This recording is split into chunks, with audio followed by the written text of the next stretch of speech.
TDP Mahanadu 3 రోజులు నిర్వహించాలని మంత్రుల కమిటీ నిర్ణయించింది.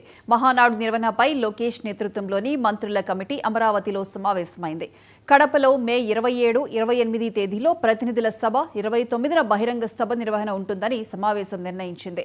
పండుగ వాతావరణంలో మహానాడు నిర్వహించాలి. వసతి, రవాణాకు ఇబ్బందులు లేకుండా నాయకులు బాధ్యత తీసుకోవాలని లోకేష్ సూచించారు.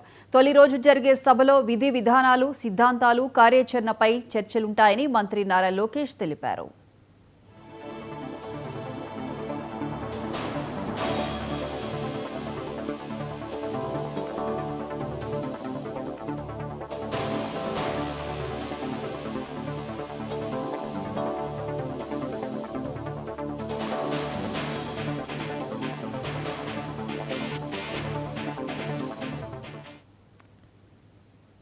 జమ్మూ కాశ్మీర్లో కేంద్ర నిఘా వ్యవస్థ పూర్తిగా విఫలమైందన్నారు సిపిఐ జాతీయ కార్యదర్శి నారాయణ. జమ్మూ కాశ్మీర్లో పానీపూరి బండి నడుపుకునే వ్యక్తికి తెలిసిన సమాచారం కేంద్ర నిఘా వర్గాలకు తెలియడం లేదని సంచలన వ్యాఖ్యలు చేశారు. పహల్గాంలో దాడి చేసిన ఉగ్రవాదులను వెంటనే పాకిస్తాన్కి అప్పగించాలన్నారు. 3 ఉగ్రవాదులను అప్పగించిన తర్వాతనే భారత్ చర్చలకు వెళ్లాలన్నారు. బీజేపీ నేతలే దేశం విడిచిపెట్టి వెళ్లాలన్నారు.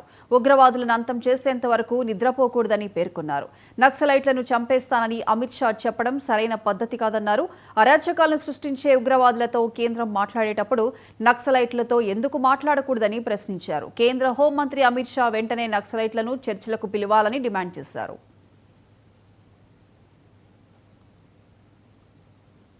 ఇప్పుడు మీరు అరాచకాన్ని సృష్టించేటువంటి టెర్రరిస్టులతో కూడా మాట్లాడి సిద్ధపడినప్పుడు నక్సలైట్తో ఎందుకు మాట్లాడరని, నక్సలైట్కి ఎందుకు చర్చించరు? ఇండియన్ గవర్నమెంట్ చర్చించాలా. నక్సలైట్ అంటే దేశవ్యాప్తంగా ఉన్నటువంటి వ్యవస్థ. హోమ్ మినిస్టర్ ఆయన స్వయంగా వీళ్ళని ఎంత చంపేస్తా అంటున్నాడు.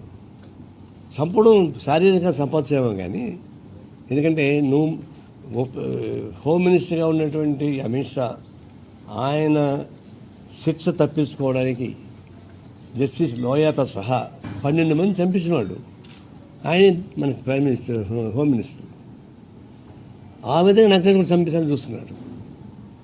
ఇది సాధ్యం కాదు. ఇప్పటికైనా మీరు పాకిస్తాన్ ఒడంబడిక